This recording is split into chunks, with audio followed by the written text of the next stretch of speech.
Sreehari, Arjun.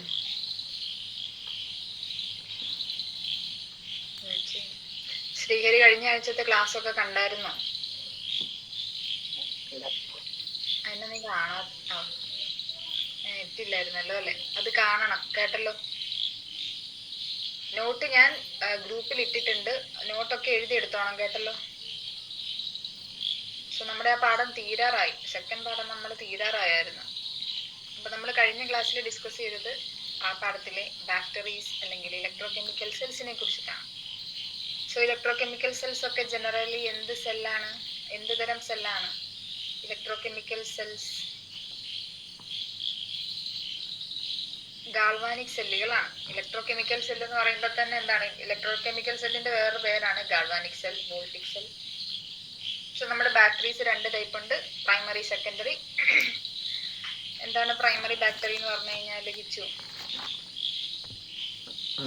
Primary battery എന്ന് പറഞ്ഞു കഴിഞ്ഞാൽ അത് നമുക്ക് ഒരു പ്രാവശ്യം മാത്രമേ യൂസ് ചെയ്യാൻ പറ്റുള്ളൂ. അത് കഴിയുമ്പോൾ ഡെഡായി പോവും.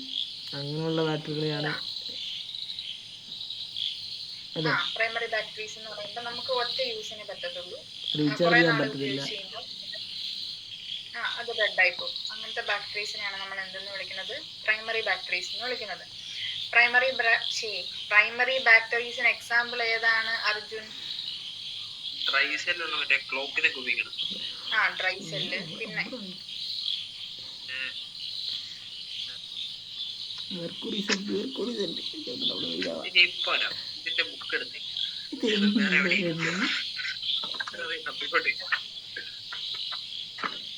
എടുത്തോണ്ട് പോവാം. എവിടെയാ തപ്പം? ഒരു എഴുപ്പരാ.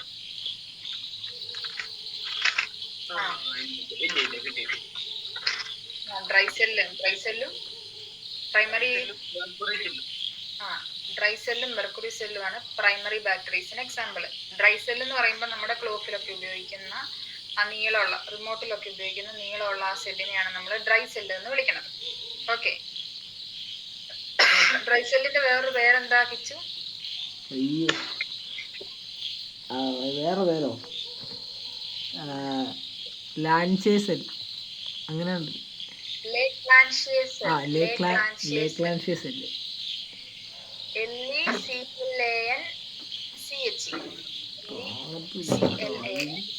ലേക്ലാൻഷിയേ സെൽ ആണ്. ആരുടെ വേറെ പേര് ശ്രീഹരി? എന്തിന്റെ വേറെ പേര് ലേക്ലാൻഷിയ സെൽ എന്ന്?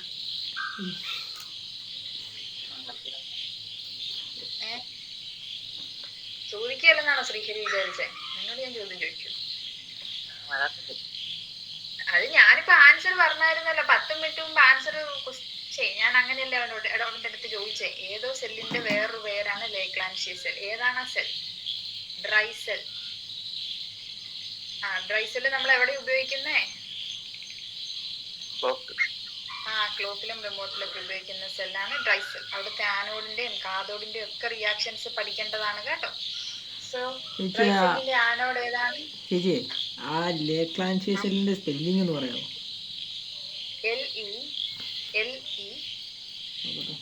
CLAN.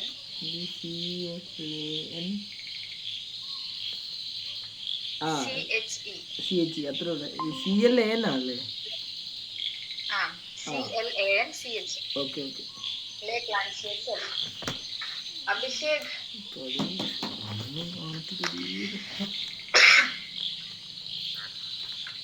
Good evening. അഭിഷേകേ,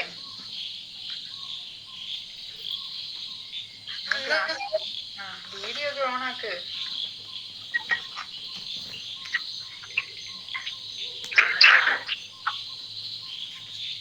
എന്നിട്ട് പറ. അവിടെ കറണ്ട് ഇല്ലേ?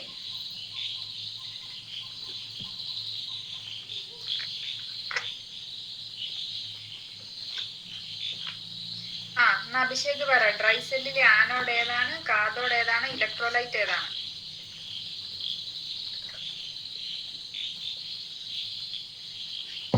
ഡ്രൈ സെല്ലിലെ ആനോഡ്, കാഥോഡ് ആൻഡ് ഇലക്ട്രോലൈറ്റ് ഏതൊക്കെയാണ്?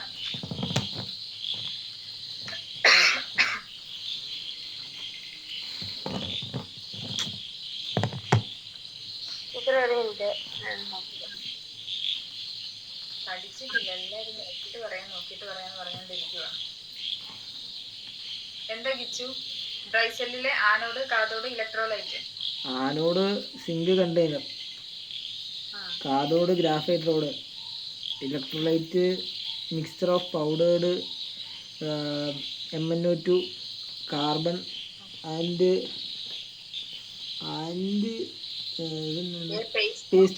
Paste of NH4Cl and zinc chloride. So ഇവിടുത്തെ ആനോഡിലെയും കാഥോഡിലെയും റിയാക്ഷൻസ് ഇമ്പോർട്ടന്റ് ആണ്, പഠിച്ചു വെച്ചേക്കാം. പിന്നെ നമ്മളവിടെ പഠിച്ച ഒരു ക്വസ്റ്റ്യൻ ആയിരുന്നു, എന്തുകൊണ്ടാണ് കുറെ നാള് ഈ ഒരു സെല്ല്, ഡ്രൈ സെല്ല് കുറെ നാള് നമ്മൾ യൂസ് ചെയ്തില്ലെങ്കിലും ഇത് ഡെഡ് ആയി പോകും. എന്തുകൊണ്ടാണ് അർജുൻ ഡ്രൈ സെല്ല് നമ്മൾ യൂസ് ചെയ്തില്ലെങ്കിലും ഡെഡ് ആയി പോകുന്നത്?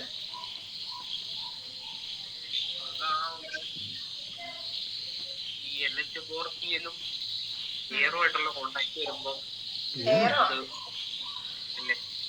അല്ല, സിങ്ക്, ആ സിങ്ക് കണ്ടെയ്നറും നമ്മുടെ ഇലക്ട്രോലൈറ്റിലുള്ള NH4Cl കൂടി റിയാക്ട് ചെയ്ത് അമോണിയവും ZnCl2 സിങ്ക് ക്ലോറൈഡുമായിട്ട് മാറും. അതുകൊണ്ടാണ് എന്ത് സംഭവിക്കുന്നത്, നമുക്ക് കുറെ നാൾ ഈ ബാക്ടറി മേടിച്ചു വെച്ച് പിന്നെ യൂസ് ചെയ്യാന്ന് വിചാരിച്ചാൽ അത് ഉപയോഗിക്കാൻ പറ്റിയല്ല. ഓക്കെ, പിന്നെ ഇത് എവിടെയാണ് യൂസ് ചെയ്യുന്നത്? ലേക്ലാൻഷ്യ സെൽ അല്ലെങ്കിൽ ഡ്രൈ സെൽ എവിടെയൊക്കെയാണ് നമ്മൾ യൂസ് ചെയ്യുന്നത് അഭിഷേക്?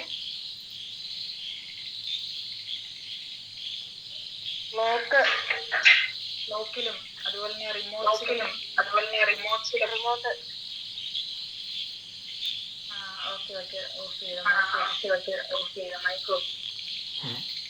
അപ്പൊ എന്താ, ക്ലോക്കിലും റിമോട്ടിലും ഒക്കെയാണ് നമ്മൾ ആര് ഉപയോഗിക്കുന്നത്? ലേക്ലാൻഷ്യ സെല്ലിന് ഉപയോഗിക്കുന്നത്.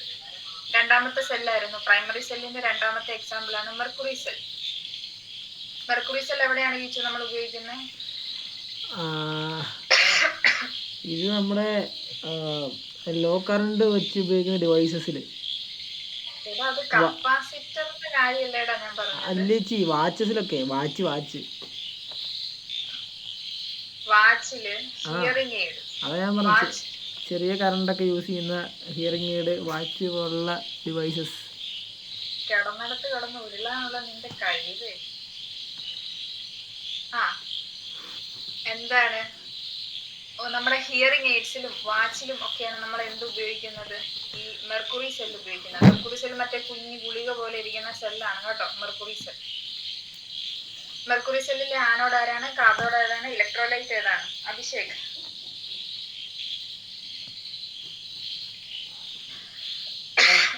മെർക്കുറി സെല്ലിലെ ആനോഡ്, കാഥോഡ്, ഇലക്ട്രോലൈറ്റ് കാണാവോ?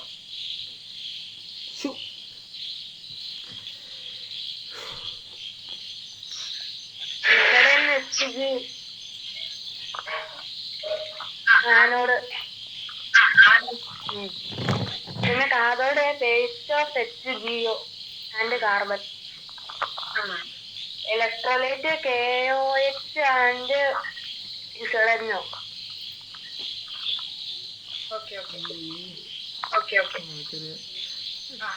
അപ്പൊ എന്താണ് മെർക്കുറി സെൽ എന്ന് പറയുമ്പം ആനോഡ് സിങ്ക് അമാൽഗത്തിനെയാണ് നമ്മൾ ZnHg, സിങ്കിന്റെ മെർക്കുറിയുടെ മിക്സ്ചർ ആണ് സിങ്ക് അമാൽഗം എന്ന് പറയുന്നത്.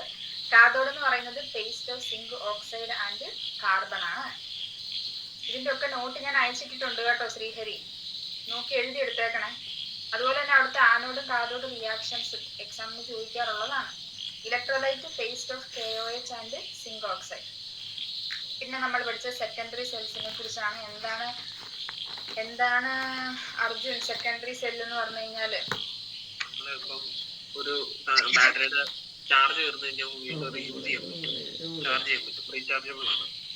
റീചാർജ് ചെയ്ത് യൂസ് ചെയ്യാൻ പറ്റുന്ന സെല്ലുകളെയാണ് നമ്മൾ സെക്കൻഡറി സെൽസ് എന്ന് പറയുന്നത്. മെയിൻലി അവിടെ റിവേഴ്സിബിൾ ആയിട്ടുള്ള റിയാക്ഷൻസ് ആണ് നടക്കുന്നത്, അതുകൊണ്ടാണ് നമുക്ക് അതിനെ റീചാർജ് ചെയ്ത് ഉപയോഗിക്കാൻ പറ്റുന്നത്. സോ ഏതൊക്കെയാണ് സെക്കൻഡറി സെൽസിന് example? lead storage battery, nickel cadmium battery or nickel cell.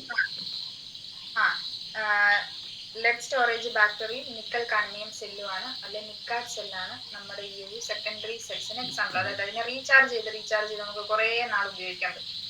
Okay, lead storage ബാക്ടറിയിലെ ആനോഡ് സ്പോഞ്ചി ലെഡ് ആണ്. കാഥോഡ് എന്താണ്? ലെഡ് അല്ലെ PbO2, ലെഡ് ഡയോക്സൈഡ് ആണ്.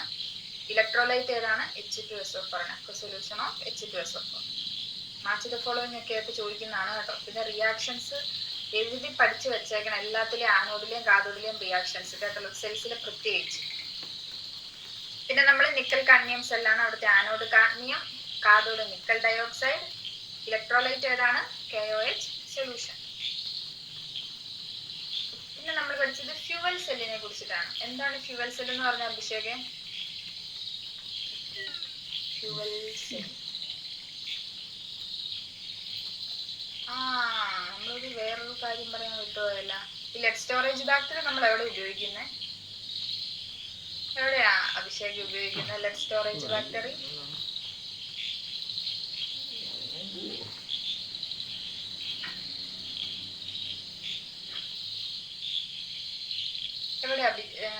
എവിടെയാ കിച്ചു ഉപയോഗിക്കുന്നത് ലെഡ് സ്റ്റോറേജ് ബാക്ടറി?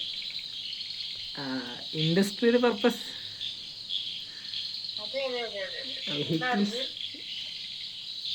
അല്ലേ ചേച്ചി അങ്ങനെ എഴുതി തന്നിട്ടില്ലെന്ന് തോന്നുന്നു.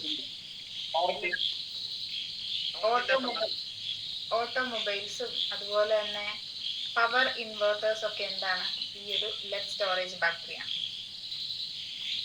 ഓക്കെ, ഒന്ന് നോട്ട് ചെയ്തെടുത്തോ. യൂസിന്റെ അവിടെ ആ നമ്മൾ എഴുതിയേക്കുന്ന നോട്ടിന്റെ ആ ഭാഗത്ത് തന്നെ എഴുതണം കേട്ടോ. ലെഡ് സ്റ്റോറേജ് ബാക്ടറി താഴെ എഴുതുക. Used in automobiles and power inverters.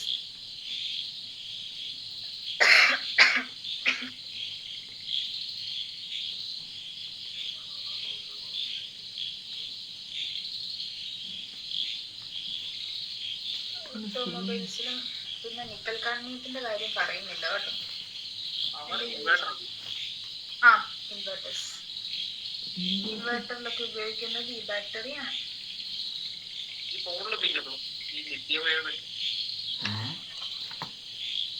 അത് വേറെ ബാക്ടറി അല്ലേ? ലെഡ് സ്റ്റോറേജ് ബാക്ടറിയാണോ നമ്മൾ ഫോണിൽ ഉപയോഗിക്കുന്നത്? ഈ ചാർജബിൾ ആയിട്ടുള്ള സെക്കൻഡറി ബാക്ടറിയുടെ കൂടെ വരുന്നതാണ്. പക്ഷെ ഇതല്ല, നമ്മൾ പഠിച്ച 2 കാറ്റഗറീസ് ആണോ അല്ല ഉപയോഗിക്കുന്നത്. നമ്മുടെ ഫോണിൽ വേറൊരു ബാക്ടറി അല്ലേ കിടക്കുന്നത്?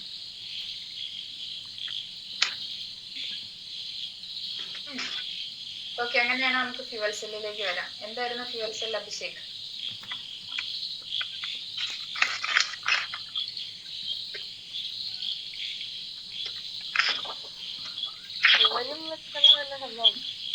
അതന്നെയാ ഫ്യൂവലും വെച്ചുള്ള ഒരു സംഭവമാണ്.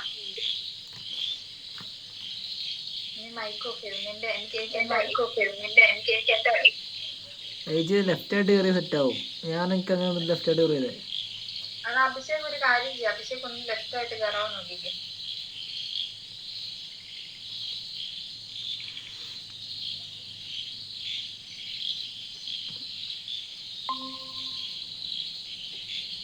ഇനി മൈക്കൊന്ന് ഓൺ ആക്കിക്ക്.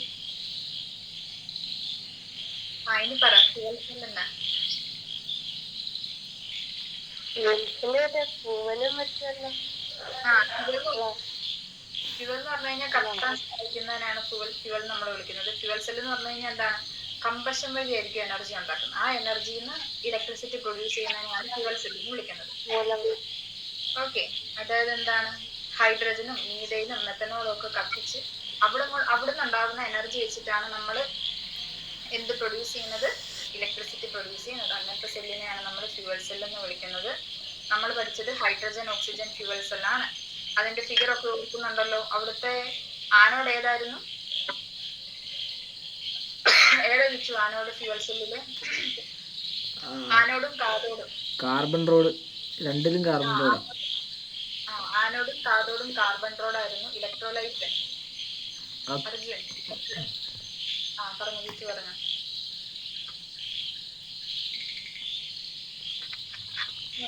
അർജുൻ പറഞ്ഞു അക്വസ് എന്നെ ചോദിച്ചു.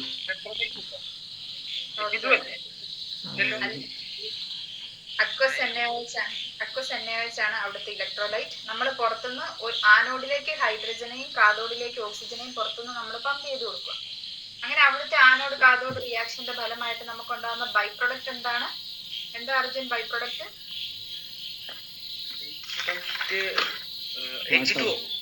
ആ, വെള്ളം, പ്യുവർ വാട്ടർ ആണ് ഉണ്ടാവുന്നത്. പിന്നെ എന്തൊക്കെയാണ് നമ്മുടെ ഫ്യുവൽ സെൽസിന്റെ അഡ്വാൻറ്റേജ്? അഭിഷേക്, ഫ്യുവൽ സെൽസിന്റെ അഡ്വാൻറ്റേജസ് എന്തൊക്കെയാണ്?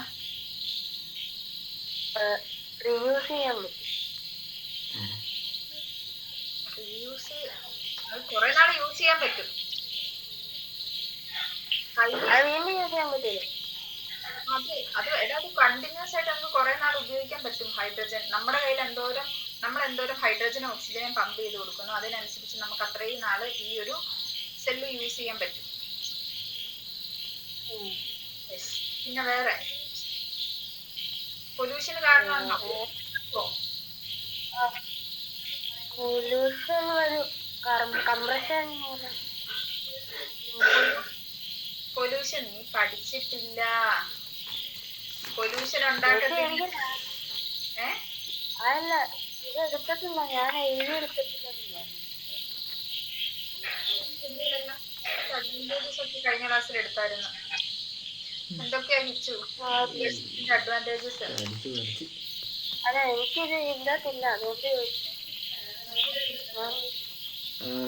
ഇത് ഹൈലി എഫിഷ്യൻ്റ് ആണ്. ഇത് പൊല്യൂഷൻ കുറച്ചേ ഉണ്ടാക്കത്തുള്ളൂ. പിന്നെ നമ്മൾ റിയാക്റ്റൻസിന് കൊടുക്കുന്നതനുസരിച്ച് ആസ് ലോങ് ആസ് ഇത് നമുക്ക് ഉപയോഗിക്കാം. ഇത് ഭയങ്കര ലൈറ്റ് വെയിറ്റ് ആണ്. ഇത് ഓട്ടോമൊബൈൽസിലൊക്കെ യൂസ് ചെയ്യുന്നുണ്ട്. Experimental basis. 4 അഡ്വാൻറ്റേജ്, 5 വാട്ടർ ആണ്. വാട്ടർ നമുക്ക് ഡ്രിങ്കബിൾ ആണ്, കുടിക്കാൻ പറ്റുന്ന വാട്ടർ ആണ് പുറത്തേക്ക് വരുന്നത്, ബൈ പ്രൊഡക്റ്റ് ആയിട്ട് കിട്ടുന്നത്. സെക്കൻഡ് അഡ്വാൻറ്റേജ് എന്ന് പറയുന്നത് എന്താണ്? ഇത് ഭയങ്കര എഫിഷ്യന്റ് ആയിട്ടുള്ള ഒരു ഫ്യുവലാണ്. ഫ്യുവൽ സെൽ, ഈ സെൽ എന്ന് പറയുന്നത് ഭയങ്കര എഫിഷ്യന്റ് ആണ്. H2O2 ഫ്യുവൽ സെൽ ഭയങ്കര എഫിഷ്യന്റ് ആണ്. ഇതിന്റെ ബൈ പ്രൊഡക്റ്റ് വാട്ടർ ആയതുകൊണ്ട് തന്നെ ഇതൊരു പൊല്യൂഷനും ഉണ്ടാക്കുന്നില്ല. പിന്നെന്താണ്, നമ്മൾ റിയാക്ടൻസിന് സപ്ലൈ ചെയ്യുന്നതിനനുസരിച്ച് ഇത് അത്രയും നമുക്ക് യൂസ് ചെയ്യാൻ പറ്റും.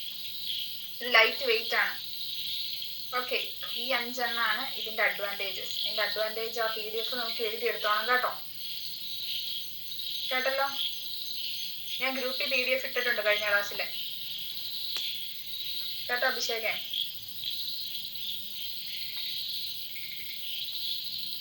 സോ നമുക്ക് അടുത്ത പഠിക്കാം. അടുത്ത നമുക്ക് കൊറോഷൻ ആണ് പഠിക്കാനുള്ളത്. കൊറോഷൻ എന്ന് പറഞ്ഞു കഴിഞ്ഞാൽ എന്താണ്? കൊറോഷൻ എന്താണെന്ന് എഴുതിയെടുത്തോ.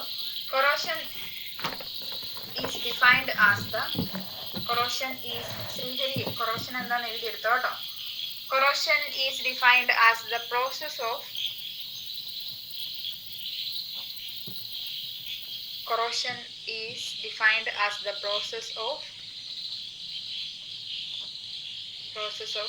slow conversion of metals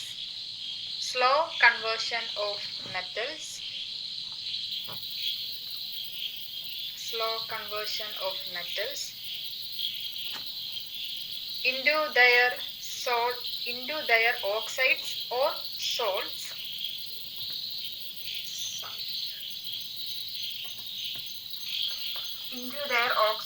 salts by reacting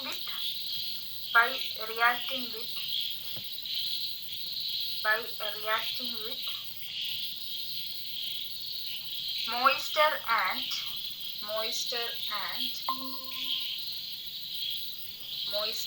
and other gases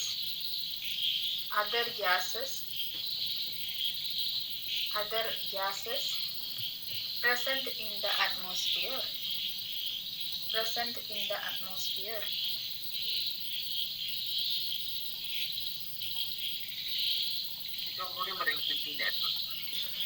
Corrosion is defined as the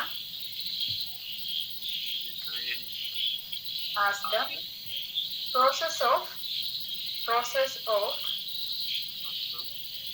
slow conversion of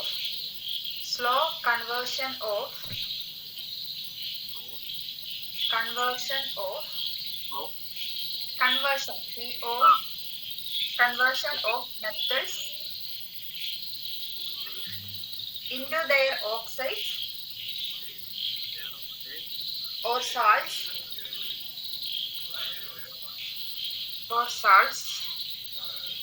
by reacting with moisture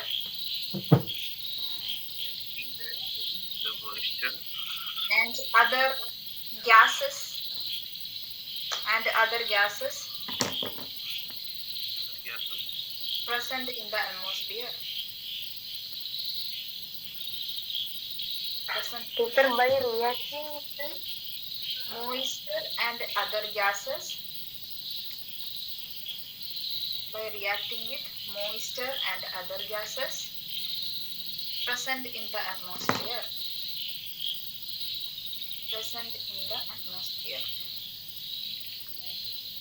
okay, എഴുതിയോ? ശ്രീഹരി ഒന്ന് വായിച്ചെന്താ corrosion? Corrosion is defined as the process of slow conversion method into their oxides or salts by reacting with moisture and other gases present in the atmosphere. അറ്റ്മോസ്ഫിയറിലെ water content കൊണ്ടും മറ്റ് ഗ്യാസുകളുടെ presence കൊണ്ടും metals അതിന്റെ oxides അല്ലെങ്കിൽ salt ആയിട്ട് മാറുന്ന പ്രോസസ്സിനെയാണ് നമ്മൾ എന്തെന്ന് വിളിക്കുന്നത്? കൊറോഷൻ. കൊറോഷൻ എക്സാമ്പിൾ എന്തൊക്കെയാണ്? ഇരുമ്പ് തുരുമ്പ് പിടിക്കുന്നത് കൊറോഷൻ എക്സാമ്പിൾ ആണ്.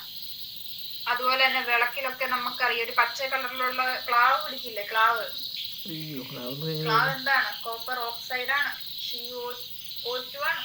ഓക്കെ, അതൊക്കെ എന്തിന് എക്സാമ്പിൾ ആണ്? കൊറോഷൻ എക്സാമ്പിൾ ആണ്. അപ്പൊ എക്സാമ്പിൾ ആയിട്ട് എഴുതിക്കോ, rusting of iron. Rusting of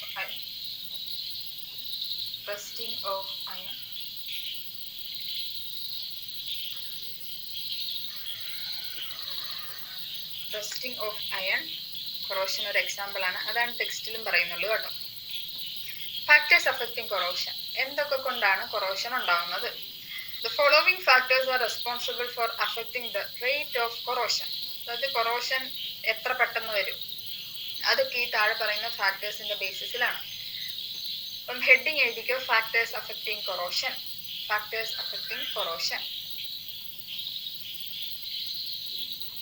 first factor എന്താണ്?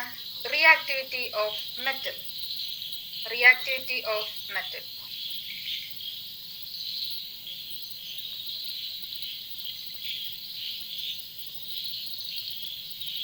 മെറ്റൽ പെട്ടെന്ന് എയറും വാട്ടറും ഒക്കെ ആയിട്ട് റിയാക്ട് ചെയ്യുമെങ്കിൽ കൊറോഷൻ പെട്ടെന്ന് സംഭവിക്കുമോ പതുക്കെ സംഭവിക്കുമോ? അർജുൻ, നമ്മുടെ മെറ്റൽ ഭയങ്കര റിയാക്റ്റീവ് ആണ്.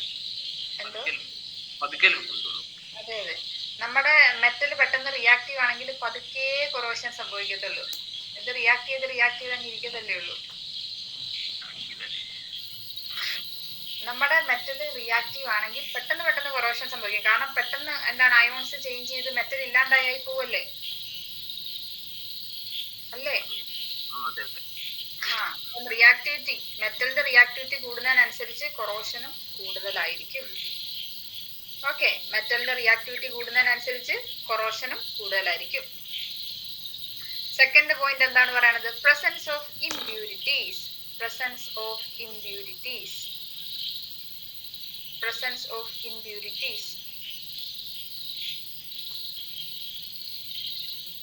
ഓക്കെ, നമ്മൾ കേട്ടിട്ടുണ്ടല്ലോ ഈ കടൽ തീരത്തൊക്കെ ഉള്ള ജനലുകളിലൊക്കെ പെട്ടെന്ന് തുരുമ്പടിക്കും. കടൽ തീരത്തൊക്കെ ആണെങ്കിൽ വീടെങ്കിൽ നമ്മുടെ അയണിലൊക്കെ പെട്ടെന്ന് തുരുമ്പടിക്കും എന്ന് കേട്ടിട്ടുണ്ടോ? അപ്പം അതെന്താണ്? അപ്പൊ ഇംപ്യൂരിറ്റീസ് ഉണ്ടെങ്കിൽ എന്ത് സംഭവിക്കും? നമ്മുടെ കൊറോഷനും കൂടും. പ്രസൻസ് ഓഫ് ഇംപ്യൂരിറ്റീസ് കാരണം എന്ത് കൂടും? കൊറോഷൻ കൂടും.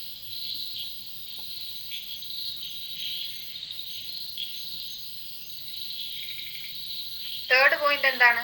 Air and moisture.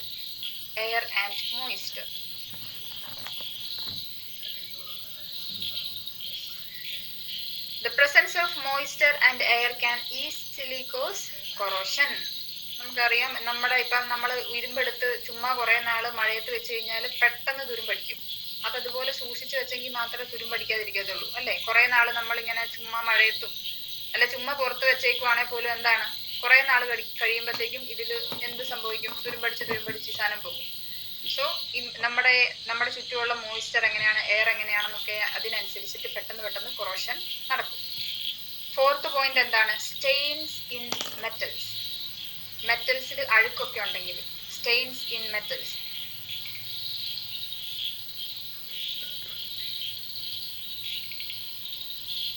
നിങ്ങളുടെ വീട്ടിൽ പശുവൊക്കെ ഉണ്ടോ? ഇല്ല, ആരുടെയും വീട്ടിലില്ല. നമ്മുടെ ഉണ്ട് കേട്ടോ. ശ്രീഹരിയുടെ വീട്ടിലുണ്ടോ? ഇല്ല. അഭിഷേകിന്റെ വീട്ടിലുണ്ടോ? നേരത്തെ ഉണ്ടായിരുന്നു.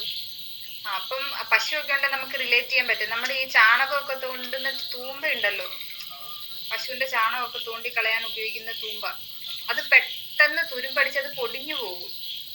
സാധാരണ തൂമ്പ തുരുമ്പടിച്ച് പൊടിഞ്ഞു പോകുന്ന കഴിഞ്ഞും വേഗം ഈ പശുവിന്റെ ചാണകമൊക്കെ തേക്കുന്ന തൂത്ത് കളയുന്ന തൂമ്പ പെട്ടെന്ന് തുരുമ്പടിക്കും. അതിന് കാരണം എന്താണ്? സ്റ്റെയിൻസ് ഉണ്ടെങ്കിൽ പെട്ടെന്ന് തുരുമ്പടിക്കാൻ ചാൻസ് ഉണ്ട്, അല്ലെങ്കിൽ കൊറോഷൻ സംഭവിക്കാനുള്ള ചാൻസ് കൂടുതലാണ്. Okay, so stains in metal എന്താണ്? Corrosion can occur more easily at stains. അപ്പൊ സ്റ്റെയിൻസ് ഉണ്ടെങ്കിൽ അവിടെ കൊറോഷൻ പെട്ടെന്ന് സംഭവിക്കും. ഇനി ഫിഫ്ത്ത് എന്താണ്? Presence of electrolyte. Presence of electrolyte.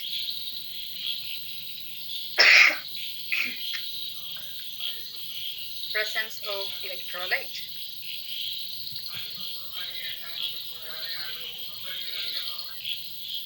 Presence of electrolyte. The presence of electrolyte can make the corrosion process faster. An example ആയിട്ട് പറയുന്നത് എന്താണ്? The iron is placed in sea water, then it will corrode more rapidly than iron placed in pure water. ഇപ്പൊ pure വാട്ടറിൽ വെച്ചേക്കുന്ന അയണും see വാട്ടറിലാണ്, ഉപ്പുവെള്ളത്തിലൊക്കെ വെച്ചേക്കുന്ന അയണും ആണെങ്കിൽ പെട്ടെന്ന് കൊറോഡാവുന്ന ആരായിരിക്കും? സീ വാട്ടറിലെ ആയിരിക്കും. സീ വാട്ടറിൽ NaCl ആണ്, പെട്ടെന്ന് അയൺ ട്രാൻസ്ഫർ ഒക്കെ നടക്കും. അതുകൊണ്ട് സോ ഫാക്ടേഴ്സ് അഫക്റ്റിംഗ് കൊറോഷൻ. ഏതൊക്കെ ഫാക്ടേഴ്സ് ആണ് കൊറോഷനെ അഫക്ട് ചെയ്യണത്? റിയാക്ടിവിറ്റി ഓഫ് മെറ്റൽ, നമ്മൾ യൂസ് ചെയ്യുന്ന മെറ്റലിന്റെ റിയാക്ടിവിറ്റി. പിന്നെ എന്താണ്? Presence of impurities. മൂന്നാമത്തെ എന്താണ്? Air and moisture. Air moisture content ഒക്കെ കൂടുന്നതനുസരിച്ച് കൊറോഷൻ കൂടും. Stains in metals. മെറ്റലിലെ സ്റ്റെയിൻ കൂടുന്നതിനനുസരിച്ച് എന്താണ്? കൊറോഷൻ കൂടും. Presence of electrolyte. നമ്മൾ യൂസ് ചെയ്യുന്ന ഇലക്ട്രോലൈറ്റ് ഇപ്പം വെള്ളത്തിൽ വെച്ച് കഴിഞ്ഞാൽ പതുക്കെ ആയിരിക്കും കൊറോഡ് ചെയ്യുന്നത്. അതിലും വേഗം എവിടെ വെച്ചാൽ കൊറോഷൻ നടക്കും? NaCl. ഉപ്പുവെള്ളത്തിലൊക്കെ വെച്ച് കഴിഞ്ഞാൽ കൊറോഷൻ നടക്കും. ഓക്കെ, 5 ഫാക്ടേഴ്സ് എഴുതിയോ? ഏതൊക്കെ അഭിഷേക് 5 ഫാക്ടേഴ്സ്?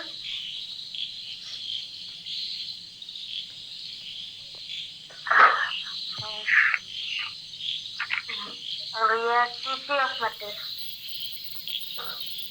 മെറ്റലിന്റെ റിയാക്ടിവിറ്റി. രണ്ടാമത്തെ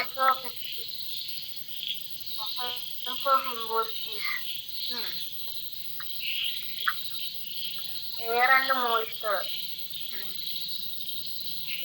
Staines in metals. Presence of electrolyte. Yes, presence of electrolyte. ഈ 5 എണ്ണാണ് കൊറോഷൻ അഫക്ട് ചെയ്യുന്ന ഫാക്ടേഴ്സ്. സോ ഇനി നമുക്ക് പഠിക്കാനുള്ളത് മെക്കാനിസം ഓഫ് കൊറോഷൻ. നമ്മൾ അയൺ റെസ്റ്റ് ചെയ്യുന്ന കാര്യമാണ് ഇവിടെ പറയണത്. ഓക്കെ, റെസ്റ്റിംഗ് ഓഫ് അയൺ, അതായത് തുരുമ്പ് പിടിക്കണം. ഓക്കെ, ഇതൊരു ഇലക്ട്രോലൈറ്റിക് സൊല്യൂഷൻ ഒക്കെ ആയിട്ട് നമുക്ക് ഒരു എന്താണ് ആനോഡ് റിയാക്ഷനും കാഥോഡ് റിയാക്ഷനും ഒക്കെ ഇവിടെ ഉണ്ട്. സോ ആ ഒരു രീതിയിലാണ് നമ്മൾ ഇവിടെ ഇതിനെ എക്സ്പ്ലെയിൻ ചെയ്യുന്നത്. സോ ഞാൻ ആദ്യം ബോർഡ് ഷെയർ ചെയ്യാവേ.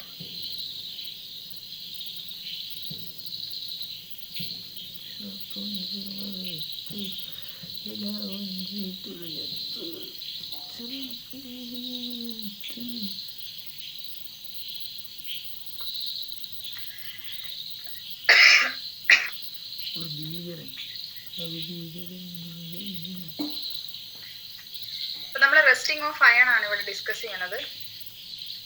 നമുക്കൊരു അയൺ പീസ് ഉണ്ട്. ഓക്കെ, അയൺ പീസിൽ കുറെ നേരം വെള്ളമൊക്കെ ഇത് നമ്മുടെ മോയിസ്ചർ ആണെന്ന് വിചാരിക്കാം, വാട്ടർ. നമുക്കറിയാം നമ്മുടെ അറ്റ്മോസ്ഫിയറിൽ ഒരുപാട് ഗ്യാസസ് ഉണ്ട് അല്ലേ? ഹൈഡ്രജൻ, ഓക്സിജൻ, നൈട്രജൻ, അങ്ങനെ കാർബൺ ഡൈ ഓക്സൈഡ്, ഇഷ്ടം പോലെ ഗ്യാസസ് ഉണ്ട്. സോ വാട്ടർ എന്ന് പറയുമ്പോൾ H2O.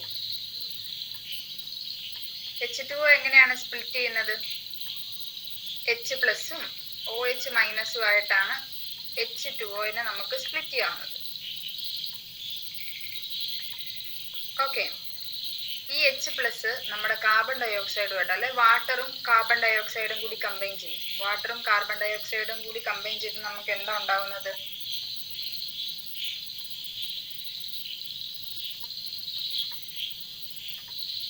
ഇങ്ങനെ ഒരു സാധനം ഉണ്ടാവും, H2CO3. ഇവൻ എന്ന് പറയുന്നത് H പ്ലസും പ്ലസ് CO2 മൈനസുമായിട്ടാണ് ഡിസോസിയേറ്റ് ചെയ്യുക. HCO2 മൈനസ് അങ്ങനെ എങ്ങനെയാണ് H2CO3 ഡിസോസിയേറ്റ് ചെയ്യുന്നത് HCO3 മൈനസ് ആയിട്ടാണ്, HCO3 മൈനസ്. സോ നമ്മുടെ വാട്ടർ ഡ്രോപ്ലെറ്റിൽ ശരിക്കും ഉള്ളത് H പ്ലസും അതുപോലെ തന്നെ HCO3 മൈനസും ആണ്. ഓക്കെ, വാട്ടർ ഡ്രോപ്ലെറ്റിൽ അയന്റെ കാര്യം പിടികിട്ടിയല്ലോ. ഈ H3O മൈനസ് ഉണ്ടായത് നമ്മുടെ വാട്ടർ കാർബൺ ഡൈ ഓക്സൈഡുമായിട്ട് കമ്പൈൻ ചെയ്ത് അങ്ങനെ ഉണ്ടായതാണ് കേട്ടോ. സോ നമുക്കിവിടെ H പ്ലസിന്റെ കാര്യം മാത്രമേ പറയാനുള്ളൂ. പിന്നെ ഇത് അയൺ മെറ്റൽ ആണ്. അയൺ മെറ്റൽ എന്ന് പറയുമ്പം Fe. ഓക്കെ, ഒരുപാട് നേരം വെള്ളമൊക്കെ ആയിട്ട് കോണ്ടാക്റ്റിൽ ഇരിക്കുമ്പം Feക്ക് എന്ത് സംഭവിക്കും? Fe 2 ഇലക്ട്രോണെ അങ്ങ് വിട്ടുകൊടുക്കും. എന്നിട്ട് എന്താകും? Fe2+ ആകും. Fe 2 ഇലക്ട്രോണെ വിട്ടുകൊടുക്കുന്ന പ്രോസസ് എന്താണ്? ആരേലും ഇലക്ട്രോണെ വിട്ടുകൊടുക്കുന്ന പ്രോസസ് എന്താണ് ശ്രീഹരി? ഓക്സിഡേഷൻ ആണോ റിഡക്ഷൻ ആണോ? ഇലക്ട്രോണെ വിട്ടുകൊടുക്കുന്ന പ്രോസസ് ഏതാണ്? റിഡക്ഷൻ ആണോ? ഓക്സിഡേഷൻ ആണ്. Loss of electron, oxidation. So ഇവിടുത്തെ ഓക്സിഡേഷൻ റിയാക്ഷൻ ഏതാണ്? അത് ഓക്സിഡേഷൻ റിയാക്ഷൻ ആണ്. Fe 2 ഇലക്ട്രോണെ വിട്ടുകൊടുത്ത് അല്ലെ Fe2+ഉം 2 ഇലക്ട്രോണുമായിട്ട് ഡിസോസിയേറ്റ് ചെയ്തു. ഇതാണ് ഇവിടുത്തെ ഓക്സിഡേഷൻ റിയാക്ഷൻ. ഓക്സിഡേഷൻ നടക്കുന്നത് എവിടെയാണ് അർജുനെ? ഓക്സിഡേഷൻ എവിടെ നടക്കത്തുള്ളൂ? ആനോഡിലാണോ കാഥോഡിലാണോ? ഓക്സിഡേഷൻ എപ്പോഴും ആനോഡിലേ നടക്കത്തുള്ളൂ. അപ്പൊ ആദ്യം എഴുതേണ്ട ഏതാണ്? At anode. ആനോഡിൽ നടക്കുന്ന റിയാക്ഷൻ ഏതാണ്? Fe gives Fe2+ 2 electron.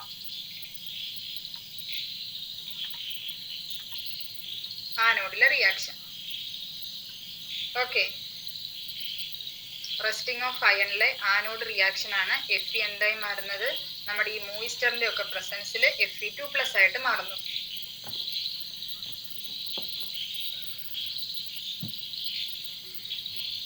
Fe ഈ പുറത്തേക്ക് വിട്ടേക്കുന്ന 2 ഇലക്ട്രോണെ ആര് മേടിക്കും?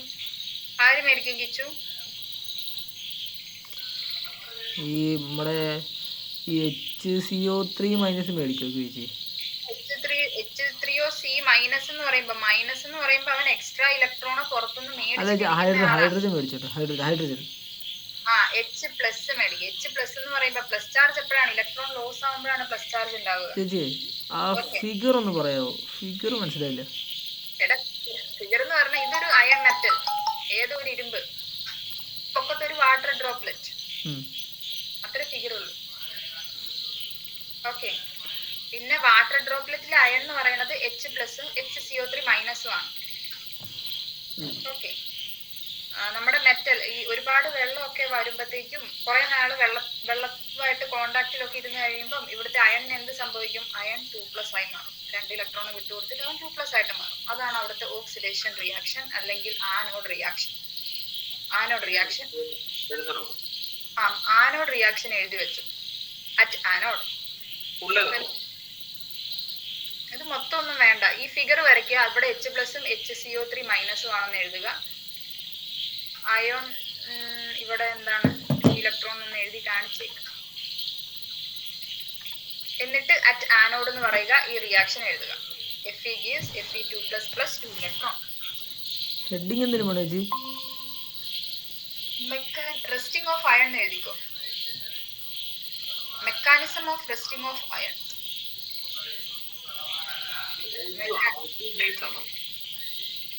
അത് ഓക്സിഡേഷൻ എന്നാണ്. അറ്റ് ആനോഡ് എന്ന് എഴുതുക, എന്നിട്ട് ഈ റിയാക്ഷൻ എഴുതുക, എന്നിട്ട് ബ്രാക്കറ്റിൽ ഓക്സിഡേഷൻ എഴുതിയാൽ മതി. ഓക്കെ, ഇത് ആദ്യം തൊട്ട് എഴുതണോ? അത് എടാ ഈ ഫിഗർ വരയ്ക്കുക, അതിൽ അയോൺസ് എഴുതുക, അറ്റ് ആനോഡ് എഴുതിയിട്ട് ഈ റിയാക്ഷൻ എഴുതുക, ബ്രാക്കറ്റിൽ ഓക്സിഡേഷൻ എഴുതി കാണിക്കുക. അത്ര നമ്മുടെ മതി. പതിവ് പ്രോസസ്. ഞാൻ ഈ വാട്ടറിന്റെ കയറുന്ന ചോദിച്ചേ. വേണ്ട വേണ്ട, വാട്ടറിന്റെ ഒന്നും കാര്യം നിങ്ങൾക്ക് മനസ്സിലാവാൻ ഞാൻ പറഞ്ഞു തന്നേ ഉള്ളൂ. H+ ഒക്കെ ഇടുന്ന വന്നേ.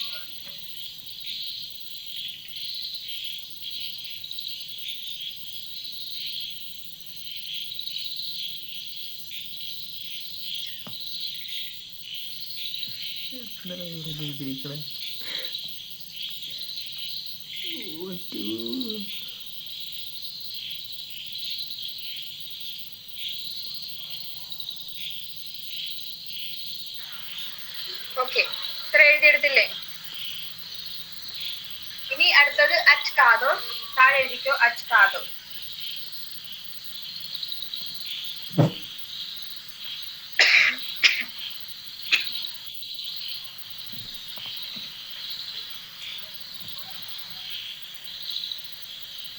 ഇവിടുത്തെ രണ്ട് ഇലക്ട്രോൺ മേടിക്കും. കാഥോഡിലെ റിയാക്ഷൻ എന്ന് പറയുമ്പോൾ റിഡക്ഷൻ ആണ്. റിഡക്ഷൻ എന്ന് പറയുമ്പോൾ ഇലക്ട്രോണെ മേടിക്കുന്ന പ്രോസസ്സാണ്.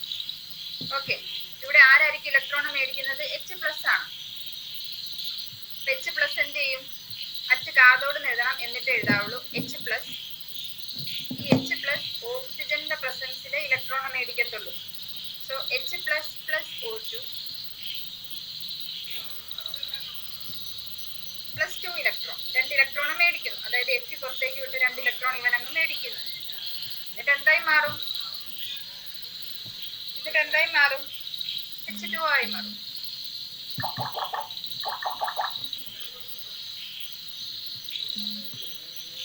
ഓക്കെ, ഇതാണ് അവിടുത്തെ ആനോഡിലെയും കാഥോഡിലെയും റിയാക്ഷൻസ്. ആനോഡിലെയും കാഥോഡിലെയും, അതായത് നമ്മുടെ എങ്ങനെയാണ് റെസ്റ്റ് ഫോം ചെയ്യണേന്നായില്ല. അവിടുത്തെ ആനോഡിലെയും കാഥോഡിലെയും റിയാക്ഷൻ പിടികിട്ടിയല്ലോ. ഓക്കെ, ഇതിന്റെ ഓവറോൾ റിയാക്ഷൻ ഒന്ന് എഴുതിക്കേ. ഓവറോൾ റിയാക്ഷൻ ഇവിടെ നമ്മൾ ബാലൻസ് ചെയ്യാനുണ്ട്. നമ്മൾ എല്ലായിടത്തും 4 ഇലക്ട്രോൺ ആക്കണം കേട്ടോ. ഇവിടെ 4 H മോളിക്യൂളാണ്, H+ ആണ് മേടിക്കുന്നത്. അതുകൊണ്ട് ഈ ഫുൾ ഇക്വേഷനെയും 4 ഇട്ട് മൾട്ടിപ്പിൾ ചെയ്യണം. മേളില് 2.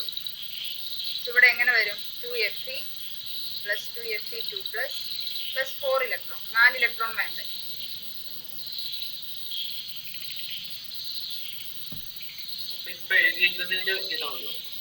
അത് തന്നെ മതി. എന്നിട്ട് ഓവറോൾ എഴുതിയാൽ മതി. അല്ല, ഓവറോൾ എഴുതിയിട്ടായാലും ചെയ്താൽ മതി, അതായിരിക്കും എളുപ്പം. ഓവറോൾ എഴുതാതെ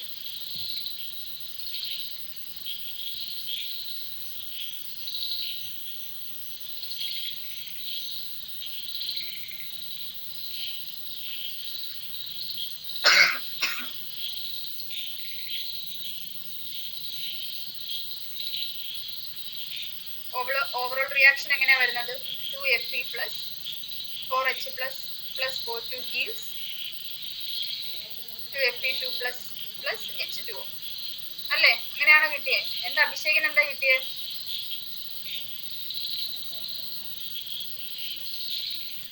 അതന്നെയാ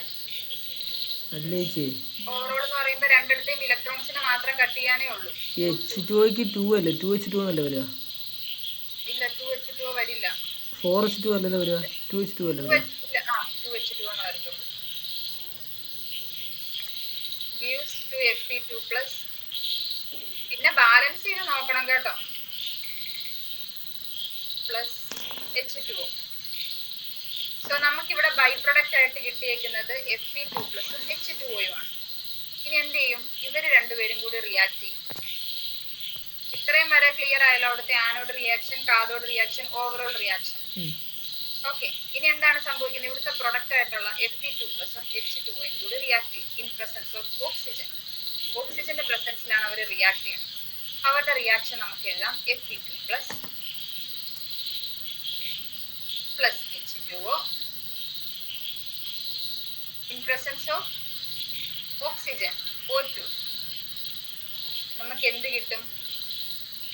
Fe2O3 എന്ന് പറയുന്ന ഒരു സാധനം. Fe2O3 ഇപ്പോഴും നമ്മുടെ റെസ്റ്റ് ആയിട്ടില്ല.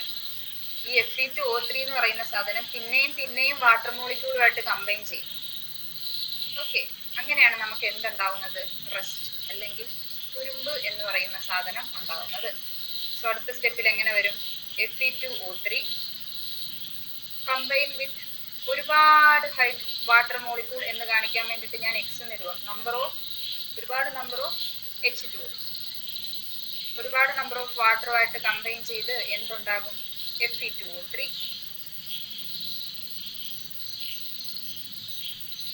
Dot XH2O. ഈ ഒരു സാധനത്തിനെയാണ് നമ്മൾ എന്തെന്ന് വിളിക്കുന്നത്? റസ്റ്റ് അല്ലെങ്കിൽ തുരുമ്പ് എന്ന് വിളിക്കണം. ഓക്കെ, അപ്പൊ തുരുമ്പ് എങ്ങനെ ഉണ്ടാകുന്നതെന്ന് മനസ്സിലായോ? തുരുമ്പിന്റെ റിയാക്ഷൻസ് ഒക്കെ ക്ലിയർ ആയോ? നിങ്ങളോട് ചിലപ്പം എല്ലാ ഇക്വേഷൻസും വേണേ എഴുതാൻ ചോദിക്കാം, ചിലപ്പം ആനോഡിലെയും കാഥോഡിലെയും മാത്രം റിയാക്ഷൻ എഴുതാൻ ചോദിക്കാം. തുരുമ്പ് എന്ന് പറഞ്ഞാൽ എന്താണ് എന്ന് വേണേ ചോദിക്കാം. എന്താണ്? Fe2O3 into H2O. Fe2O3 H2O, അതാണ് എന്ത്? റസ്റ്റ് അല്ലെങ്കിൽ തുരുമ്പ് എന്ന് പറയുന്ന സാധനം. ക്ലിയർ ആണോ?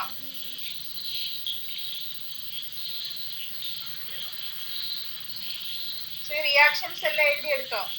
ആനോഡിലെ കാഥോഡിലെ അതിന്റെ ബൈ പ്രൊഡക്റ്റ്, എന്നിട്ട് അതിന്റെ ബൈ പ്രൊഡക്റ്റുകൾ തമ്മിൽ റിയാക്ട് ചെയ്യും, എന്നിട്ട് കിട്ടുന്ന സാധനമാണ് Fe2O3. ആ Fe2O3 വീണ്ടും വീണ്ടും വാട്ടറുമായിട്ട് റിയാക്ട് ചെയ്തിട്ടാണ് നമുക്ക് തുരുമ്പ് ഉണ്ടാവുന്നത്. സോ മെക്കാനിസം എഴുതാൻ ചോദിച്ചു കഴിഞ്ഞാൽ ഈ പറയുന്ന ആനോഡ് കാഥോഡ് ഓവറോൾ റിയാക്ഷൻ, അത് കഴിഞ്ഞിട്ടുള്ള Fe2O3 ഫോം ചെയ്യണത്, അത് വീണ്ടും വാട്ടറുമായിട്ട് ഫോം ചെയ്യുന്ന റിയാക്ഷൻ, ഇത്രയും റിയാക്ഷൻസ് എഴുതി വെക്കും. പിന്നെ വേണേ നിങ്ങളുടേതായിട്ടുള്ള ഭാഷയിൽ കുറച്ച് സെന്റൻസും കൂടി ഇട്ടോ. പിടികിട്ടിയോ?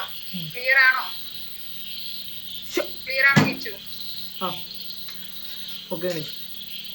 അല്ല ചേച്ചി, അത് ഈ Fe2O3 ഡോട്ട് ഇൻറ്റു ആണോ? അത് എന്തോ പ്ലസ് അല്ലടാ, എക്സ് എക്സ് ആണല്ലേ? ഇത് എക്സ് ആണ് കേട്ടോ. എക്സ് എന്ന് പറയുന്നത് കുറെ വാട്ടർ മോളിക്യൂളുമായിട്ട് കമ്പൈൻ ചെയ്യുന്നു എന്ന് കാണിക്കാൻ വേണ്ടിട്ട്. ഡോട്ട് എക്സ് അല്ലേ? Dot X H2. ഓക്കെ. അപ്പൊ റെസ്റ്റിന്റെ കെമിക്കൽ ഫോർമുല പഠിച്ചു വെച്ചേക്കണം. ഞാൻ റെയിൻകോട്ടെ ഓക്കെ. അപ്പൊ റെസ്റ്റിന്റെ കെമിക്കൽ ഫോർമുല പഠിച്ചു വെച്ചേക്കണം. എങ്ങനെയാണ് ഫോം ചെയ്യുന്നത്, മെക്കാനിസം ഇന്ന് തന്നെ എഴുതി പഠിച്ച നാളെ അത് ഓർത്തിരിക്കും. അങ്ങനെയാണ് നമുക്ക് നമ്മുടെ അടുത്ത പോർഷൻ. ശ്രീഹരിക്ക് മനസ്സിലായോ? അഭിഷേക്. ഓക്കെ, അഭിഷേക്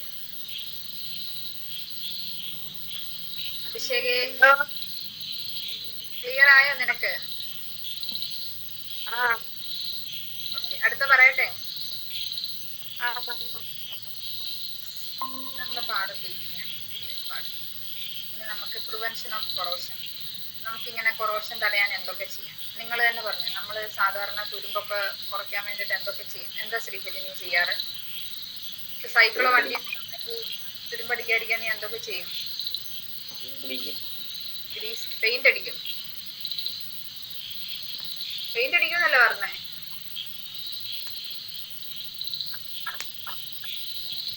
പിന്നെ വേറെ എന്തൊക്കെ ചെയ്യാം നമുക്ക്?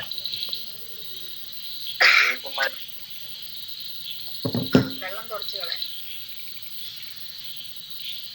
പിന്നെ അഭിഷേക് എന്തൊക്കെ ചെയ്യും?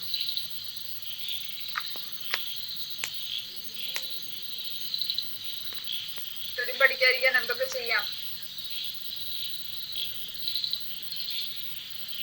പെയിന്റ് അടിക്കാം.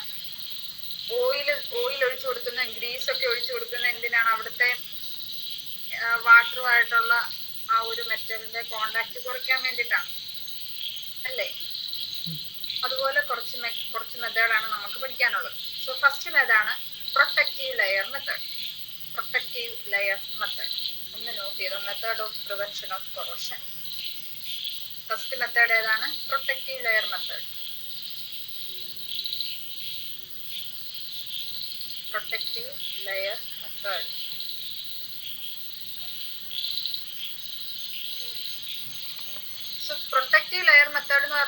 പറഞ്ഞ പോലെ തന്നെ പെയിന്റ് യൂസ് ചെയ്യുക, ഓയിൽ ഉപയോഗിക്കുക, അതുപോലെ തന്നെ ഗ്രീസ് യൂസ് ചെയ്യുക, ഇലക്ട്രോ പ്ലേറ്റിംഗ് നടത്തുക. പ്ലേറ്റിംഗ് ഒക്കെ ചെയ്ത് വേറൊരു മെറ്റലിന് പുറത്ത് വേറെ മെറ്റലിനെ കോട്ട് ചെയ്യുന്നതാണ് ഇലക്ട്രോ പ്ലേറ്റിംഗ് ഒക്കെ അല്ലേ. അതൊക്കെ എന്തിനു കാരണമാവും? നമ്മുടെ ഈ കൊറോഷൻ കുറയ്ക്കാൻ നമുക്ക് ഹെൽപ്പ് ചെയ്യും. ഓക്കെ, അപ്പം ഈ പ്രിവെന്റീവ് ലെയർ മെത്തേഡിൽ എന്തൊക്കെയാണ് എഴുതേണ്ടത്? ഗ്രീസിങ്, ഓയിലിംഗ്, അല്ലെങ്കിൽ എന്താണ് surface coated with paint, oil, grease, അതുകൊണ്ട് ഇലക്ട്രോ പ്ലേറ്റിംഗ്. ഇതൊക്കെ എന്താണ്? പ്രിവെന്റീവ് ലെയർ മെത്തേഡിന് എക്സാമ്പിൾസ് ആണ്. അതും കൂടെ എഴുതിക്കോ. Surface coated with paint, oil, grease, അല്ലെങ്കിൽ electroplating.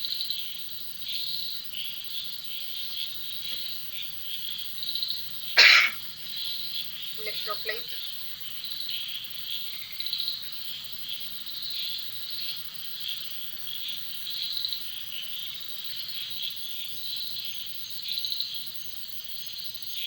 surface is coated with paint, oil, grease or electroplating എന്നൊക്കെ പറയുന്ന എന്ത് മെത്തേഡാണ്? പ്രിവെന്റീവ് ലെയർ മെത്തേഡാണ്. സെക്കൻഡ് മെത്തേഡാണ് സാക്രിഫിഷ്യൽ പ്രൊട്ടക്ഷൻ. സെക്കൻഡ് മെത്തേഡ് എന്താണ്? Sacrificial protection.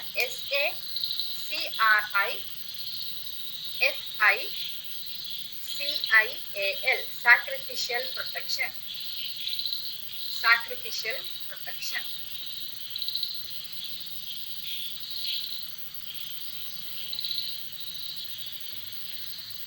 Okay, sacrificial protection എന്ന് പറഞ്ഞ മെത്തേഡ് എന്ന് പറഞ്ഞു കഴിഞ്ഞാൽ ഇപ്പം അയൺ ആണ് നമുക്ക് പ്രൊട്ടക്ട് ചെയ്യേണ്ടത്.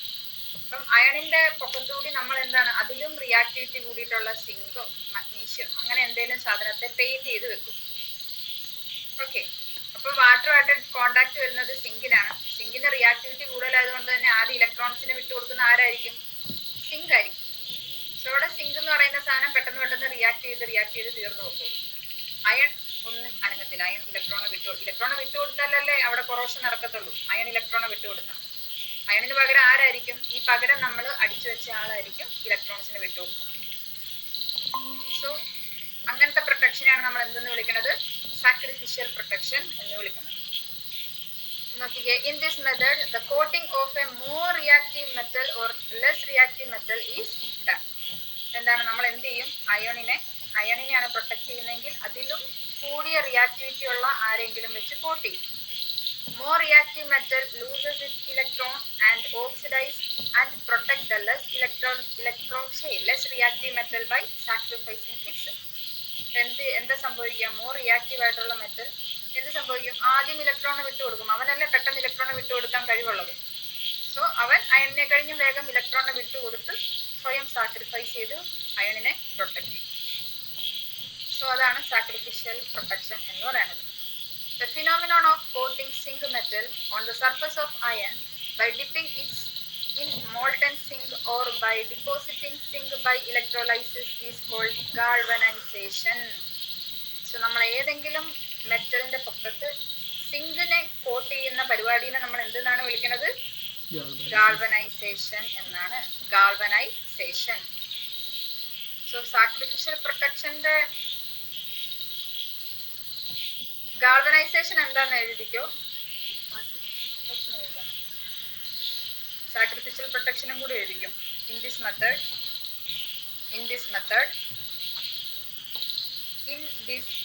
സാക്രിഫിഷ്യൽ പ്രൊട്ടക്ഷൻ ആണ് കേട്ടോ പറയുന്നത്. In this method the coating of a more reactive metal on a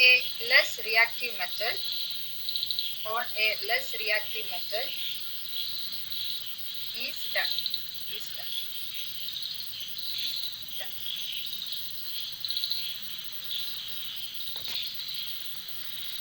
Second point, the more reactive metal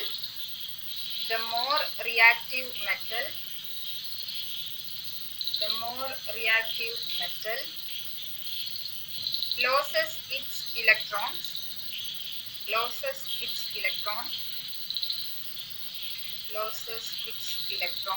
or oxidize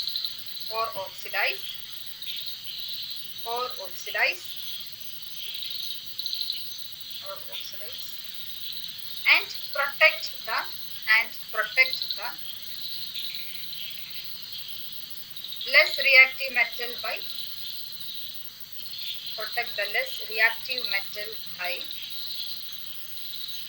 sacrificing itself.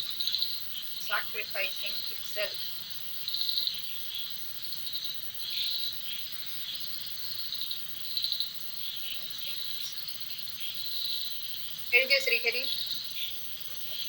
Kichu എഴുതിയോ? ഓക്കെ.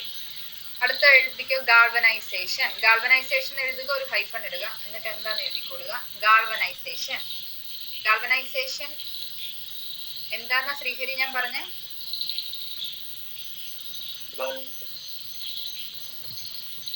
ഗാൾവനൈസേഷൻ എന്തായിരുന്നു? എന്താ വിച്ചു ഗാൾവനൈസേഷൻ? ഒരു സിങ്ക് മെറ്റല് അതിൽ ഡിപ്പ് ചെയ്യുമ്പം അതിനകത്ത് ഡിപ്പ് ചെയ്യുമ്പോൾ മോൾട്ടൺ സിങ്കിനകത്ത് ഡിപ്പ് ചെയ്യുമ്പം അതിനകത്തൊരു കോട്ടിങ് ഉണ്ടാവും. അങ്ങനെ ആ സിങ്ക് മെറ്റലിനെ അത് പ്രൊട്ടക്റ്റ് ചെയ്യും. അതിനെയാണ് ഗാൾവനൈസേഷൻ എന്ന് പറയുന്നത്. അതായത് നമ്മൾ ഏതെങ്കിലും മെറ്റലിനെ സിങ്ക് വെച്ച് കോട്ട് ചെയ്യുന്ന പരിപാടിനെയാണ് നമ്മൾ എന്തെന്ന് വിളിക്കുന്നത്? ഗാൾവനൈസേഷൻ. അത്രേ ഉള്ളൂ കേട്ടോ. ഏതെങ്കിലും മെറ്റലിനെ നമ്മൾ സിങ്ക് വെച്ചിട്ട് കോട്ട് ചെയ്യുവാണെങ്കിൽ അതിനെ നമ്മൾ എന്തെന്ന് വിളിക്കും? ആ ഒരു പരിപാടിനെ നമ്മൾ എന്തെന്ന് വിളിക്കും? ഗാൾവനൈസേഷൻ. സോ ഗാൾവനൈസേഷൻ എന്താണെന്ന് എഴുതിക്കോ. The phenomenon of coating.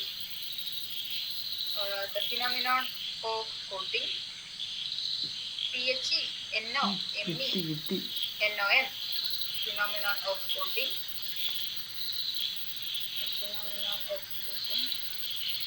Of zinc metal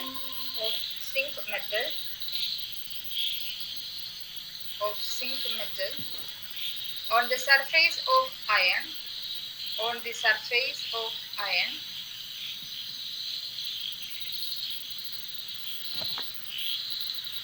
by dipping it in molten zinc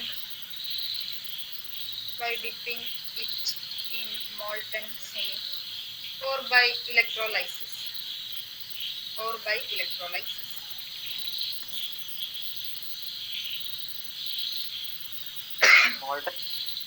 Molten zinc or by electrolysis. ഇവിടെ സെക്കൻഡ് പറഞ്ഞേക്കുന്ന കാര്യം, അതായത് നമ്മൾ എന്താണ് ഈ അയൺ എന്ന് പറയുന്ന മെറ്റലിനെയാണ് നമുക്ക് പ്രൊട്ടക്ട് ചെയ്യേണ്ടതെന്ന് വിചാരിക്കാം. ഇനി നമുക്ക് എന്ത് ചെയ്യാം? ഒന്നെങ്കിൽ മോൾട്ടൺ സിങ്കിൽ ഡിപ്പ് ചെയ്ത് ഉണക്കിയെടുത്ത് നമുക്ക് സിങ്ക് കോട്ടിങ് വരുത്താം. ഇല്ലെങ്കിൽ ഇലക്ട്രോലൈസിസ്, നമ്മുടെ ആ ഇലക്ട്രോ പ്ലേറ്റിംഗ് എന്ന് പറയുന്ന പരിപാടിയില്ലേ, അയൺ എന്ന് പറയുന്ന ആ ഒരു നമുക്ക് പ്രൊട്ടക്ട് ചെയ്യേണ്ട ആ ഒരു മെറ്റലിന്റെ സർഫേസിൽ ഇലക്ട്രോ പ്ലേറ്റിംഗ് വഴി സിങ്കിനെ ഡിപ്പ് ചെയ്തെടുത്താൽ മതി. അല്ലെ സിങ്ക് അയൺ അങ്ങനെ ആക്കിയെടുത്താൽ മതി.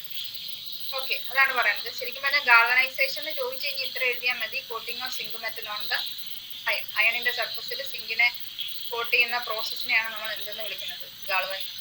ഗാൾവനൈസേഷൻ എന്ന് വിളിക്കുന്നത്. സോ സെക്കൻഡ് മെത്തേഡ് പിടികിട്ടിയല്ലോ, സാക്രിഫിഷ്യൽ പ്രൊട്ടക്ഷൻ.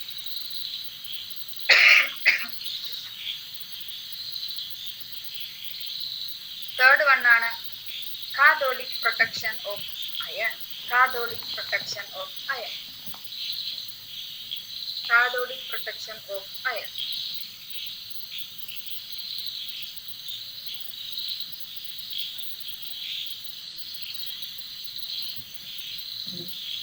കാഥോഡിക് പ്രൊട്ടക്ഷൻ എന്താന്ന് വെച്ച് കഴിഞ്ഞാല്, ഈ കാണുന്ന നമ്മുടെ അയൺ ആണ്. നമുക്ക് അവനെ പെയിന്റ് ചെയ്യാനോ ഓയിൽ ചെയ്യാനോ ഒന്നും പറ്റത്തില്ല. പക്ഷെ നമുക്ക് ഇവനെ പ്രൊട്ടക്ട് ചെയ്യണം. അങ്ങനെയുള്ള കേസിൽ നമുക്ക് എന്ത് ചെയ്യാം? ഇവനിലേക്ക് ഒരു സർക്യൂട്ട് കൊടുക്കാം. അത് MG ആയിട്ട് വെച്ചിട്ട് MGയും ഈ ഒരു നെയിലിനെയും കൂടി, അയൺ നെയിലിനെയും കൂടി നമുക്ക് കണക്ട് ചെയ്യാം. നമുക്കറിയാം MG ആണ് കൂടുതൽ റിയാക്റ്റീവ്. MG എന്ത് ചെയ്യും? 2 ഇലക്ട്രോണെ വിട്ടുകൊടുക്കും. അപ്പം വാട്ടർ ഒക്കെ വരുമ്പം എന്ത് സംഭവിക്കും? ഈ MGയുടെ 2 ഇലക്ട്രോണെ ആയിരിക്കും വാട്ടർ മോളിൽ H+ അയോൺ മേടിക്കുന്നത്. അങ്ങനെ നമുക്ക് അയൺ നെയിലിനെ പ്രൊട്ടക്ട് ചെയ്യാൻ പറ്റും. ഓക്കെ, ഈ റിയാക്ഷനെയാണ് നമ്മൾ എന്തെന്ന് വിളിക്കുന്നത്? കാഥോഡിക് പ്രൊട്ടക്ഷൻ എന്ന് വിളിക്കുന്നത്. സോ അവിടെ ആനോഡും ഉണ്ട്, കാഥോഡും ഉണ്ട്. ഈ കാഥോഡിക് പ്രൊട്ടക്ഷനിൽ ആനോഡായിട്ട് ആക്ട് ചെയ്യുന്ന ആരായിരിക്കും? MGയോ സിങ്കോ. റിയാക്ടിവിറ്റി കൂടിയ അയണിനെ കഴിഞ്ഞ റിയാക്ടിവിറ്റി കൂടി ആരെ വേണം നമുക്ക് ഇവിടെ ഉപയോഗിക്കാം കേട്ടോ. സോ അവിടുത്തെ ആനോഡ് എന്ന് പറയുന്നത് MG. നമ്മൾ ഈ ഒരു ഫിഗറിൽ MG ആണ് എടുത്തേക്കുന്നത്, അതുകൊണ്ടാണ് MG എന്ന് എഴുതിയേക്കുന്നത്. MG എന്ത് ചെയ്യും? 2 ഇലക്ട്രോൺ Mg2++2 ഇലക്ട്രോൺ. അവൻ MG അയോൺ ആയിട്ട് 2 ഇലക്ട്രോൺ വിട്ടുകൊടുക്കും. ഈ ഇലക്ട്രോൺ ആര് മേടിക്കുവാണ്? അയൺ ആണ് കേട്ടോ മേടിക്കുന്നത്. അയൺ മോളിക്യൂൾ ആണ് മേടിക്കുന്നത്.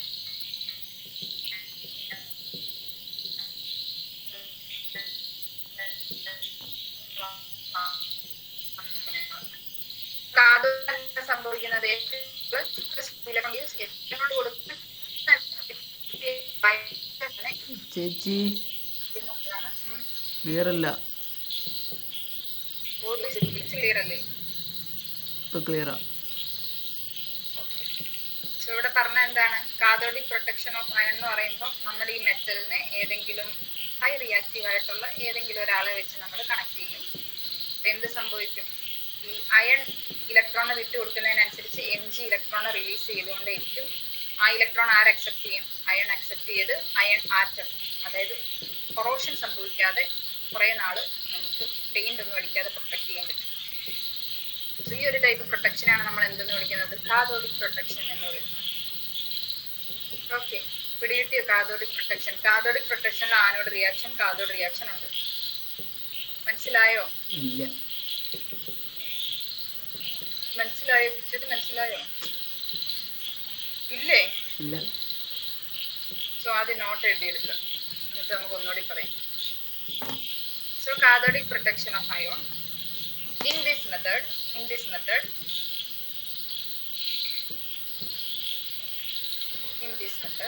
the exposed surface of iron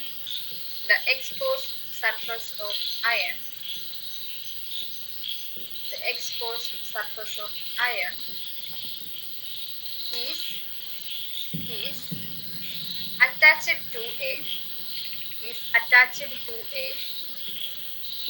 attached to a more reactive metal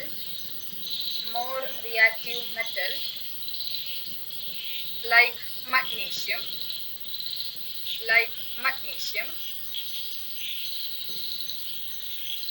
by coating them with wire.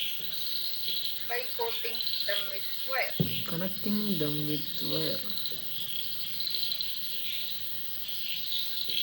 Second point, the more reactive metal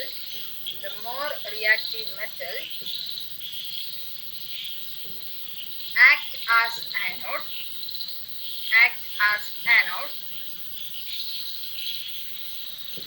and the iron act as IRON iron ആണ് കേട്ടോ, and the iron act as cathode.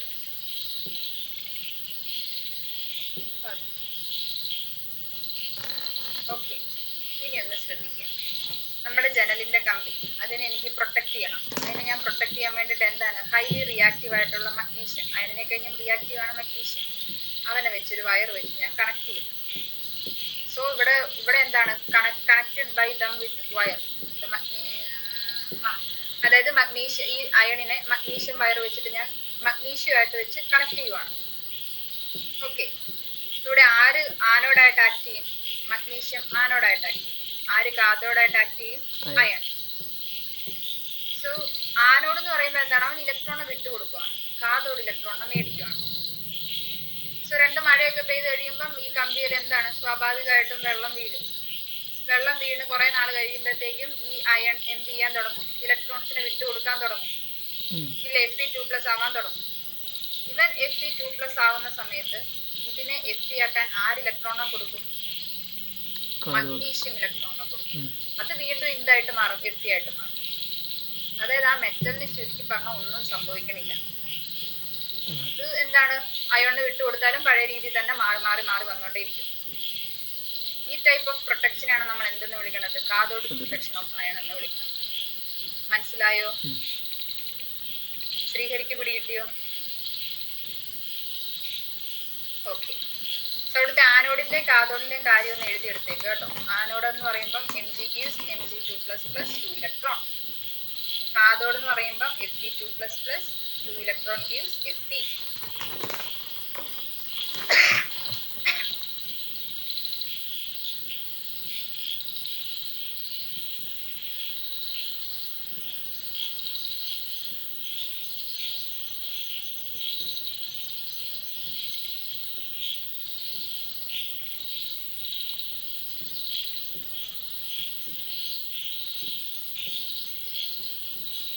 Okay, എഴുതിയോ? ശ്രീഹരി എഴുതിയെടുത്തു ആനോഡിലെയും കാഥോഡിലെയും reaction. അടുത്താണ് anti rest solution. Fourth മെത്തേഡാണ് anti rest solution.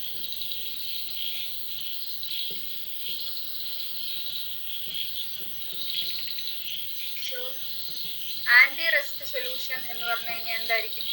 ഏതോ ഒരു solution അത് റെസ്റ്റിനെ prevent ചെയ്യും, അയൺ റെസ്റ്റ് ചെയ്യാണ്ട് പ്രിവെന്റ് ചെയ്യും. ഓക്കെ, അങ്ങനത്തെ സൊല്യൂഷൻസിനെയാണ് നമ്മൾ ആന്റി റെസ്റ്റ് സൊല്യൂഷൻ എന്ന് പറയുന്നത്. എൻ്റെ ഫസ്റ്റ് പോയിന്റ് ആയിട്ട് എഴുതിക്കും, these are alkaline solutions. These are alkaline solution.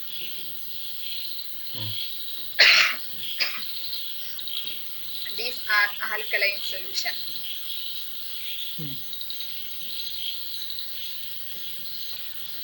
These are alkaline solution. So നമ്മൾ പറഞ്ഞായിരുന്നു അയണിന്റെ മണ്ടയിൽ വാട്ടർ ഡ്രോപ്ലെറ്റ് വരും. അയണിന്റെ ഇലക്ട്രോൺ മേടിക്കുന്ന ആരാണ്? H+ അയോൺ ആണ് അല്ലേ? H+ അയോൺ ആണ്. അതുപോലെ തന്നെ നമ്മുടെ ഈ ആൽക്കലൈൻ എന്ന് പറയുമ്പോൾ അവൻ ഡിസോസിയേറ്റ് ചെയ്ത് OH- ഫോം ചെയ്യും. ആൽക്കലൈൻ സൊല്യൂഷൻ എന്ന് പറയുമ്പോൾ OH-. ഈ H+ അയോൺ OH- കൂടി കമ്പൈൻ ചെയ്ത് എന്ത് ഫോം ചെയ്യും? വാട്ടർ ഫോം ചെയ്യും. അതായത് നമ്മുടെ വാട്ടർ മോളിക്യൂളിലെ H+ഉം ആൽക്കലൈൻ സൊല്യൂഷൻ ആകുമ്പോൾ അവിടെ OH- ഉണ്ട്. അങ്ങനെ H+ഉം OH- കൂടി കമ്പൈൻ ചെയ്ത് എന്തുണ്ടാവും? വാട്ടർ ഉണ്ടാവും. അപ്പൊ നമ്മുടെ അയണിന് എന്തെങ്കിലും സംഭവിക്കുമോ? ഇല്ല. അങ്ങനെ നമ്മുടെ അയൺ നമുക്ക് പ്രൊട്ടക്ട് ചെയ്യാൻ പറ്റും. ഈ ഒരു മെത്തേഡാണ് ആന്റി റെസ്റ്റ് സൊല്യൂഷൻ. അവൻ ബേസിക്കലി ആൽക്കലൈൻ സൊല്യൂഷനാണ് ഉപയോഗിക്കുന്നത്. അതിന് കാരണം എന്താണ്? ആൽക്കലൈൻ എന്ന് പറയണമെങ്കിൽ അവിടെ OH-, വെള്ളം വരുമ്പോഴത്തേക്ക് അവൻ OH- ആയിട്ട് ഡിസോസിയേറ്റ് ചെയ്യണം. NaOH ഒരു ആൽക്കലൈൻ ആണ്. Na+ഉം OH- ആയിട്ടാണ് ഡിസോസിയേറ്റ് ചെയ്യുന്നത്. അപ്പം OH- വാട്ടറിൽ H+ഉം കൂടി കമ്പൈൻ ചെയ്ത് വാട്ടർ ആയിരിക്കും. സോ നമ്മുടെ അയൺ ഒന്നും സംഭവിക്കില്ല. അതാണ് anti rust solution. The alkaline solution of some phosphate and the chromate salt are used as anti-rest solution.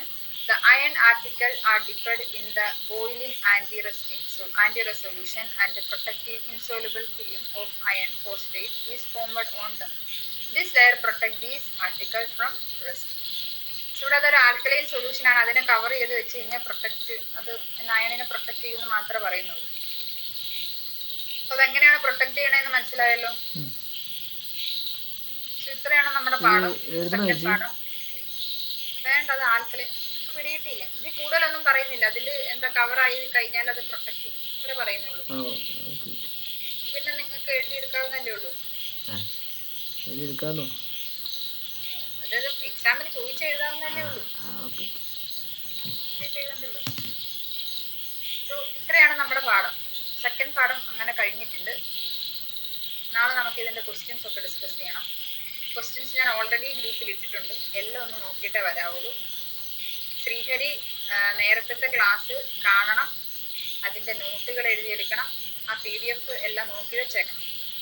അപ്പൊ നാളെ നമുക്ക് ക്വസ്റ്റ്യൻസ് ഡിസ്കസ് ചെയ്യാം. ഇത്രയും കാര്യങ്ങളൊന്ന് വായിച്ച് ഓക്കെ ആണോ നോക്കിക്കും.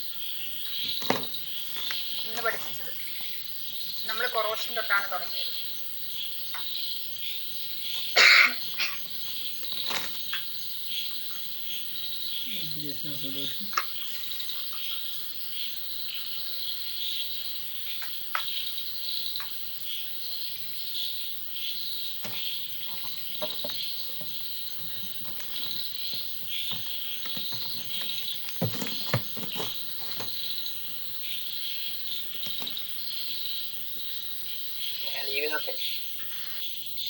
എനിക്ക് പിടികിട്ടിയോ? എനിക്ക് ഇന്ന് ലെഫ്റ്റ് ആയിക്കോ. അപ്പൊ ശരി എന്നാ, ഓക്കെ, ബൈ.